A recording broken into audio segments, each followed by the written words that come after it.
அனைவருக்கும் வணக்கம். இன்றைக்கி நம்ம வீட்டிலே எப்படி சாஃப்டான பனானா கேக்கு செய்யலாம் அப்படின்றத பார்க்கலாம். அதுக்கு நான் 2 முட்டை ஒரு பவுலில் உடச்சி ஊற்றி வச்சுருக்கேன். அந்த முட்டையை முட்டை அடிக்கிற கம்பியில் வச்சு நல்லா அடிச்சுக்கலாம். முட்டை நல்லா அடிக்கணும், அப்போ தான் கேக் நல்லா சாஃப்டாக வரும்.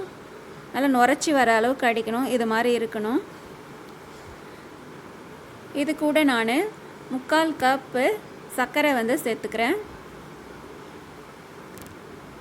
சர்க்கரையும் சேர்த்து நல்லா கரைச்சதுக்கப்புறம் அது கூட 100 கிராம் வெண்ணெய் உருக்கி வச்சுருக்கேன். அதையும் அது கூட சேர்த்துக்கிறேன்.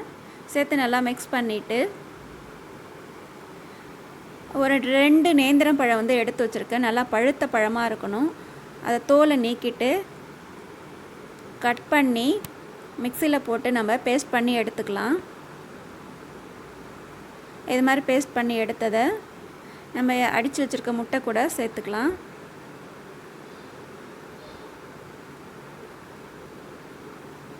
சேர்த்துட்டு இதையும் நல்லா கலந்து விட்டுக்கலாம்.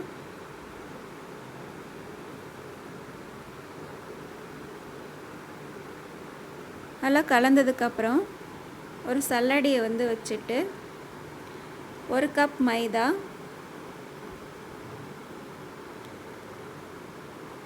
1 spoon baking powder, 1/2 spoon baking soda, இது எல்லாத்தையும் சேர்த்து நல்லா சலிச்சிக்கலாம். சலிச்சு முடிச்சுட்டு மறுபடியும் நல்லா மிக்ஸ் பண்ணிக்கலாம்.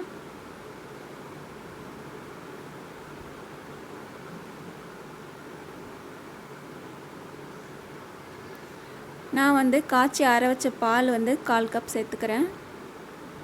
அதையும் சேர்த்து நல்லா மிக்ஸ் பண்ணிக்கலாம்.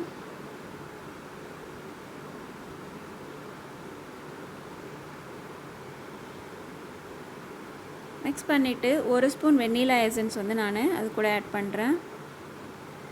அதையும் சேர்த்து நல்லா மிக்ஸ் பண்ணிக்கலாம்.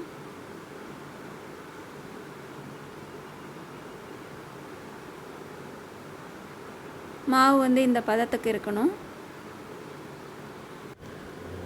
கேக் ட்ரேவில் வெண்ணெயை நல்லா தடவிட்டு அதில் மைதா மாவு தூவி இது மாதிரி நான் ரெடி பண்ணி எடுத்து வச்சுருக்கேன். இப்போ நம்ம கலந்து வச்சுருக்கிற மாவை அதில் ஊற்றிடலாம்.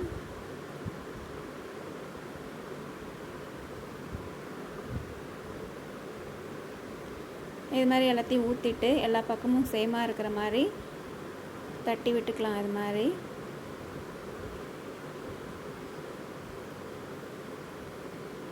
நான் அவன் 180 டிகிரி செல்சியஸில் 10 நிமிஷம் சூடு பண்ணி வச்சுருக்கேன். சூடாகிடுச்சு. நம்ம கேக்கு அதில் வச்சிடலாம். ட்ரேவை வச்சுட்டு மூடிடலாம். எனக்கு இந்த கேக் ரெடி ஆகிறதுக்கு 180 டிகிரி செல்சியஸில் 1/2 hour ஆச்சுங்க. பாருங்கள், கேக் வெந்துட்டுருக்குது. நல்லா கோல்டன் ப்ரௌனாக தெரியுது பாருங்கள். இப்போ நம்ம மூடியை ஓப்பன் பண்ணி பார்க்கலாம்.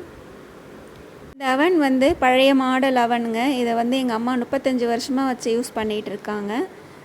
பாருங்கள், நம்மளுடைய கேக் ஒட்டவே இல்லை, நல்லா வெந்து இருக்குது. நல்லா வெந்துடுச்சு. இப்போ நம்ம அவன்லேருந்தே எடுத்துடலாம். பாருங்கள், நல்லா கோல்டன் ப்ரௌன் கலரில் வந்திருக்குது. கேக் ஆறுனதுக்கப்புறம் ஒரு கத்தியை வச்சு நம்ம ஓரத்தில் இந்த மாதிரி எடுத்து விட்டுக்கலாம். ஒட்டாமல் கேக்கு வரும். இப்போ நம்ம ஒரு பிளேட்டுக்கு மாற்றியாச்சு. சூப்பராக நம்மளுடைய சாஃப்டான பனானா கேக் ரெடி ஆகிடுச்சு. இதை கட் பண்ணி காமிக்கிறேன் பாருங்கள்.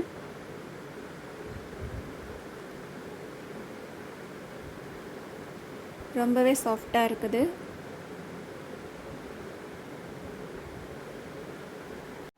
எம்மியாக இருக்குது. வீட்டில் செஞ்சு பாருங்கள். தேங்க்யூ.